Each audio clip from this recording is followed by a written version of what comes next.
음, 안녕하세요. 압구정 한의원 원장 최지훈입니다. 어, 제가 주로 보는 질환들 중에서요, 80에서 90%가 첫 진단에서, 첫 진료에서 그 오진되는 질환이 있어요. 바로 안면 통증입니다. 결론부터 얘기하면. 환자분들도 일단은 99% 본인이 턱관절 환자라고 얘기해요. 그래서, 일단은 어느 날 아침에 딱 일어났는데, 턱이 아파요. 여기가. 이제 주로 제일 많이 얘기하시는 거는 여기가 아프다, 뭉친다, 땡긴다, 아니면 힘이 계속 들어간다, 뭐 이제 텐션감이 있다, 아 이게 짧아진 것 같다, 이런 표현들 주로 쓰시거든요. 그 다음 흔한 게 이제 근육 쪽 말고 신경 쪽으로 저리다, 얼얼하다, 화끈거린다, 시리다, 이런 감각 쪽의 이상을 얘기를 하시는데, 이제 제일 흔한 부위가 턱이나 뺨 쪽 정도거든요. 그 다음에 이제 좀 더 흔한 게 입술 주변이나 광대뼈나 눈 쪽 얘기하시는 경우도 있는데, 이제 이쪽 가면 두통이라고 오겠죠. 근데 보통은 이제 여기가 면적이 넓으니까 여기가 뭉쳐서 갑자기 뭉친단 말이에요. 그러면 이제 병원을 가는데 당연히 이제 여기가 뭉치는데 뭐지? 생각해보면 정형외과 가기에는 조금 이상한 것 같고, 신경과는 더더욱 조금 일반인들은 안 익숙하실 거고 치과를 가요.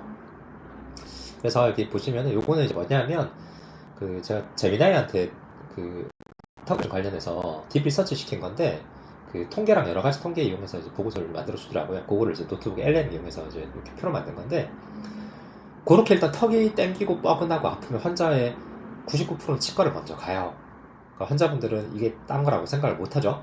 그래서 치과를 가서 이제 진찰을 하는데, 좀 괜찮은 경우라 그러면, 턱관절 치과 선생님 봤는데 별 이상이 없어, 벌리거나 씹는데 아무 문제가 없단 말이에요. 그 다음에 여기 이제 턱 관절 쪽에 영상 검사 엑스레이라든지 봤는데 관절도 진행이 된 게 없고, 이렇게 턱이 딸깍 걸리거나 연골 문제도 없어요. 턱 디스크 문제도 없어. 그러면 치과에서는 턱 관절은 괜찮은데 이게 뭐 긴장 많이 해, 스트레스 많이, 뭐 하여튼 뭉친 것 같다 하고 이제 근육 이완제랑 소염 진통제를 줘요.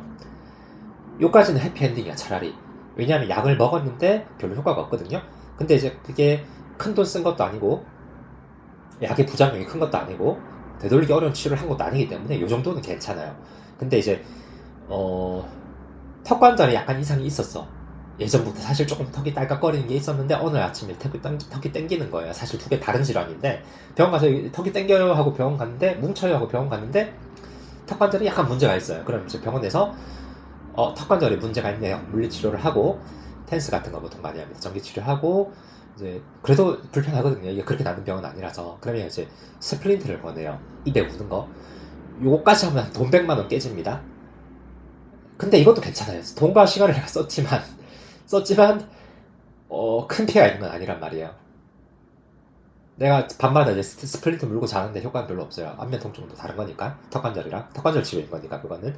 그래서 음, 어쨌든 스플린트 물고 약 먹고 물리치료 받고 마사지 집에 가서 핫팩도 열심히 했는데 이게 안 나. 돈 좀 썼고 시간도 좀 썼는데 그럼 환자 좀 이제 고민에 빠지죠. 근데 이까지도 배드 엔딩은 아니에요. 이제 통계에 보면 저희 환자도 많이 그래요. 그렇게 해서 안 나으면 치과에서 이제 턱관절이 아닌가 보다 라는 얘기가 나오기 시작하고, 그 다음에 증상이 사실 뺨이나 턱이 땡겨야는 이제 요 정도 선에서 끝이 나지만 잇몸이나 이빨이 아파요 하고도 오시거든요. 환자 입장에서는 이제 여기가 아픈데 이게 잇몸 약간 속인 것 같아서 잇몸이 아픈 건지 이빨이 아픈 건지 모르겠는데 여기가 아프다고 이제 오는 경우예요. 그래서 치과에서 그러면 이제 이 이빨 이를 열심히 보시겠죠. 치과쌤 전문이니까 보고, 뭔가 조금 문제가 있어, 약간 뭐 중추라든지 뭐 전 잘 모르는 치과 쪽에 문제가 보여서 발치를 결국 하고 오시는 경우도 많아요. 안면 통증인데, 안면 통증 물론 이제 진짜 치아 문제였으면 이빨을 빼서 해피엔딩이 됐겠죠. 별 문제 없이 이제 안 아프고 깨끗하고 이래서 이제 환자가 좋아지면 좋은데, 안면 통증 환자인데 이게 오진이 된 거죠 결국은. 결국 발치를 몇 개씩 하고 오신 분도 있었어요. 이빨 이미 빼가지고 오시는 경우인데, 그러면 이제 그렇죠. 이거 보면 83%가 불필요한 침습적 치과 시술, 발치 포함입니다. 그러니까 침습적이라고 하면 거의 수술에 가까운 것들을 하고 오시는 거죠. 그러니까 이렇게 되면 좀 안타깝죠. 제 입장에서는 이거 그렇게까지 할 질환이 아니었는데, 뭐 뭐 치과쌤이 뭐 실력이 없건 나쁜 이게 아니고 치과 쪽에서는 안면 통증에 대해서 이제 많이 다루지는 않은 것 같아요. 사실 치과 문제는 아니고 양방에서도 이거 별로 안 다뤄요. 교과서에서나 언급도 마찬가지고 논문도 거의 없어요. 찾아보면 논문이 많이 없어요. 별로 양방에서 그렇게 관심을 갖는 질환이 아니라서 그렇습니다. 환자는 대략 한 10,000명에서 20,000명 정도 국내에서 추산이 되거든요. 0.3% 정도 유병률이 있기 때문에. 근데 10,000명, 20,000명 중에 환자들이 대략 한 15,000 정도라 그러면 그쵸. 이게 꽤 많은 시간과 돈을 쓰고 약을 먹어보고 혹은 이제 치과 치료를 받게 되는 상황인 거죠. 그래서 좀 그런 상황이라서 제가 주로 이걸 좀 안면 통증에 대해서는 좀 많이 알려줬으면 좋겠고 환자분도 이제 단순히 턱관절이 아니고 혹은 이빨 문제가 아니고 혹은 기타 다른 문제가 아니고 안면에 통증이 있을 수 있구나를 좀 아셨으면 좋겠어서 이제 말씀드린 거고요. 이렇게 돼서 이제 환자가 또 계속 떠돌다가 결국에는 신경과로 가는 경우가 있어요. 내가 안면 통증인가? 이렇게 돼서 신경과에 가면 일단 그래도 좀 나은데 이제 여기서 보면 99.3이었어요. 0.7%가 신경과로 아마 가는 거죠. 정형외과 쪽에서니까 안 볼 것 같고 신경과로 가게 되면 표준 치료라는 게 있어요. 이제 그러니까 얼굴이 아파서 온 사람, 안면 통증으로 진단 나오는 사람, 그러니까 좀 더 정확하게 말하면 지속성, 특발성 안면 통증 혹은 비정형 안면 통증이라고 진단을 받은 사람들은 교과서적으로 이런 약을 투여해요. 어떤 약이냐면 우울증 약이죠. 이게 내가 우울증 환자란 말입니까? 그게 아니고 이제 우울증 약을 원래 통증이 많이 쓰긴 해요. 만성 통증에 특히 많이 써요. 그리고 이제 항경련제라 되어 있는데 신경통 약인 거예요. 그러니까 아까 말씀드렸던 것처럼 처음에 증상이 땡겨요가 아니고 약간 저려요에 가까웠으면 좀 더 빠르게 신경과로 갔을 수 있어요. 신경통이니까 좀 느낌이 다르잖아요. 신경통이기 때문에 신경의 통증이기 때문에 감각 이상이기 때문에 이제 신경통 약을 주고 우울증 약을 주는데 이게 표준 치료란 말이에요. 전 세계 어디 가든 얼굴 앞에서 가면 이 약을 주게끔 교과서적으로 돼 있단 말이에요. 근데 문제는 뭐냐면 환자들 상대로 통계를 내보면 맥시멈 한 15%, 14.9니까 15%죠. 15% 정도에서만 효과가 있어요. 85%는 효과가 없어요. 먹어도 크게 차이가 없어. 내가 이거 얼굴 아픈 거는 병원에서 약을 줘서 먹었는데 별 소용이 없는 거예요. 아까 얘기 드렸던 것처럼 대략 15,000명 정도의 국내 환자가 아마 있을 걸로 추정이 되는데 그러니까 15% 대략 한 2,000명 정도 되려나요? 정도만 약을 먹고 좀 덜하고 운이 좋다면 약을 먹는 도중에 증상이 사라질 수도 있고 혹은 대부분 아마 약을 먹는 동안은 조금 덜하지만 일부분 호전되지만 약 끊으면 다시 아플 거예요. 지금 쓰는 약들이 그런 약들이거든요. 치료약이라고 말하기는 좀 애매하니까 대증 치료를 하는 약이니까. 그리고 이제 약의 부작용은 사실 뭐 졸음, 인지 기능 저하, 감기 기능 저하 신경통 약에서 얘기 많이 하는데 뇌가 신경 덩어리이기 때문에 뇌 기능이 좀 떨어져요. 먹는 동안은 어지럽다 이렇게 제일 많이 하고 띵해지고 멍해지고 뭐 이런 얘기 하시는데 끊으면 곧바로 돌아와요. 큰 부작용은 아닌데 문제는 이제 약을 써서 완치가 만약 되는 것 같으면 한 달이고 두 달이고 참고 약을 먹으면 되는데 그렇지는 않아서 이제 환자분들은 속 터지는 거죠. 그리고 이제 이거에서 안 낫는데 그냥 여기 정도에서 약을 먹으면서 근근히 버티거나 또 뭐 알아보거나 이러시면 또 상관이 없어. 큰 문제는 아니에요. 근데 이제 그렇게 해서 안 나았을 때 조금 이제 침습적 치료, 그러니까 좀 바늘이나 주사가 들어가는 치료를 하게 되면 여기서부터는 이제 아까 얘기했듯이 약간 이제 해피엔딩이 아니고 배드엔딩으로 가는 경우가 많아요. 뭐냐면 이제 얼굴 쪽의 신경은 3차 신경이 주로 문제가 돼요. 3차 신경을 이제 거기서 염증이나 과도한 흥분이 있어서 이런 통증이 생기는 거라고 가정을 하기 때문에 3차 신경에다가 보통 이제 침습적 치료라고 하면 두 가지를 합니다. 고주파로 신경을 찢어서 파괴시켜요. 혹은 알코올을 주사를 해서 신경을 죽여요. 다 죽이는 건 아니고.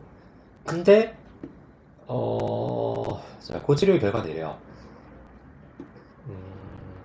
신경 차단술 파괴술을 하게 되면 일단 부작용은 신경이 통증도 전달을 하기 때문에 통증이 물론 줄어들 수 있어요. 문제는 얼굴에 정상적인 감각도 같이 죽어요. 안면부 감각저하가 제일 흔합니다. 그리고 신경에 이게 파괴를 약물을 이용해서 녹이든 불로 찢어서 고주파로 이제 고열로 찢어서 죽이는 거예요. 그 치료 자체로 인해서 통증이 또 있을 수도 있어요. 신경 손상이 생긴 거니까. 그래서 그 전에 없던 다른 신경통이 생기는 경우도 있어요. 다 이제 저희 환자 케이스입니다. 환자들이 실제로 이렇게 얘기를 해요. 그리고 문제는 뭐냐면 이제 신경의 핵에서 이게 사실 신경 자체에 염증이나 뭔가 변이가 생겨서 생긴 통증은 아니거든요. 대개는 자율신경 문제로 인해서 2차적으로 신경 흥분이 생겨서 생긴 통증이기 때문에 자율신경을 그대로 놔두고 근본 원인을 그대로 놔두고 신경 자체를 그냥 일단 좀 죽여서 좀 해결을 해보자 하시게 되면 재발합니다. 거의 크게 효과 없어요. 재발률 보이죠. 90% 가까운 환자들은 부작용의 리스크를 감수하고 시술을 받았음에도 90%는 재발해요. 그러니까 이제 이게 현재까지는 현대의학이 물론 다 발달을 하면 좋은 솔루션들이 나올 수 있지만 현대의학에서 거의 이제 할 게 없는 거예요. 크게 해주는 게 없어요.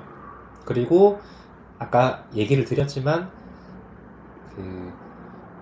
요런 안면 통증은 거의 한 90% 이상은 자율신경인 문제가 기저에 깔려있기 때문에 과도한 스트레스나 긴장에 의해서 병이 생긴다는 얘기거든요. 그러면 대개는 수면의 질이 떨어져 있고 불면증, 그 다음에 소화불량이라든지 가슴의 답답함, 화병이라 그러죠. 그 다음에 이명, 두통, 어지러움 같은 자율신경 쪽 증상이 굉장히 같이 있는 경우가 90% 이상이라서 그런 환자분들이 병원에 가면 당연히 정신과 약을 주게 돼 있어요. 나중에 이게 단순 진통제를 먹고 나았으면 좋지. 근데 신경통약 진통제를 줬는데 안 나아. 그러면 이제 아까 얘기했던 우울증 약부터 시작해가지고 신경 안정제 잠 잘 못 자요. 그러면 일단 자면 조금 나거든요. 보통 통증은. 그래서 신경 안정제 들어가기 시작하고 수면제 들어가기 시작하고 이제 정신과 약이 차곡차곡 쌓여요. 그럼 사람이 이제 점점 이렇게 의식이 명료하지 않게 되죠. 보통 그런 약들이 제일 큰 부작용이 이제 늘 잠이 덜 깬 것처럼 멍하고 대화 나눠보면 대답이 한 1, 2초 뒤에 나와요. 그러니까 이게 뇌가 엄청 느려진 거라 반응이 떨어진 거거든요. 말도 잘 안 나오고 단어 선정도 좀 이상해지고 이런 정신과 약이 이제 너무 범벅이 돼 너무 과용량이나 과다한 종류가 들어가면 그런 상태로 병원 많이들 오세요. 근데 병은 안 낫죠. 근데 이게 이제 침출혈로 또 잘 나요. 물론 이제 제가 저번 동영상에서도 얘기 드렸지만은 안면 통증에서 제일 경과를 결정짓는 가장 결정적인 요소는 이제 자율신경 실조증의 정도거든요. 크게 이제 자율신경 실조증이 많이 안 보인다. 잘 자고 잘 먹는 환자라면 되게 도침 기준으로 한 6회 정도도 막 몇 년 된 거라도 잘 나아요. 깔끔하게 나아요. 깔끔하게. 근데 이제 잘 못 자기 시작하고 소화가 안 되고 늘 좀 뭔가 전체 컨디션이 안 좋고 이러면 치료 횟수가 늘어나기 시작하고 이제 불면증 약을 먹은 지 오래됐어요. 우울증 약 계속 먹어야 돼요. 공황장애가 심해서 이제 계속 약을 먹어요. 약이 나쁘다는 게 아니고 그렇게 먹을 정도로 자율신경이 이제 뒤집어져 있어요. 스트레스가 극심해요 하면 이제 좋다가 치료받고 나가면 풀려요. 풀리는데 다시 돌아오거든요. 그걸 반복하면서 치료 기간이 좀 길어지는 거죠. 혹은 이제 완전히는 다 안 좋아질 수도 있어요. 되게 섬유 근육통까지 진행되신 분들, 그러니까 얼굴만 아픈 게 아니고 완전히 몸의 자율신경이나 통증을 컨트롤하는 이제 뇌의 시상이라든지 이런 부위가 고장이 나면서 머리카락 끝부터 발톱 끝까지 아파요. 진짜로. 그런 분들은 섬유근육통 진단을 받으시게 되는데 그런 경우라면 완치까지는 안 갈 수도 있어요. 근데 그래도 증상은 많이 좋아져요. 그래서 제가 제목을 조금 자극적으로 달았지만 어쨌든 실제로 그래요. 실제 제가 오는 환자들 보고 물어본 거거든요. 이거 통계적으로 한번 알아봐 달라고. 내가 보기에 환자들 거의 다 자기 턱관절 환자라고 오해하고 있는 상태에서 오고 의사쌤들도 이거 턱관절이라고 오해를 하고 치료를 하고 혹은 아주 드문 10명 중에 1명 이하의 환자들을 본인이 안면 통증이에요 하고 신경과 걸쳐서 오지만 약이 안 들어서 당연히 오시는 거거든요. 그래서 이제 요거를 좀 환자분들이 좀 잘 아셨으면 좋겠고 내가 턱관절이라고 생각하고 있는데 턱이 아프잖아요. 턱이 뻐근하거든요. 턱이 뭉쳐요. 근데 벌리거나 씹는데 문제가 없고 식사하는데 아무 문제가 없으면 이건 안면 통증 쪽이라서 그쪽으로 치료하시면 정말 잘 나가니까 정말 비교적 저렴한 비용에 비교적 빠른 기간 안에 잘 나을 수 있으니까 한 번쯤 그쪽으로 한번 알아보시고 치료 받으셔도 좋겠다 하고 이번 영상 찍었습니다. 고생 많으셨어요.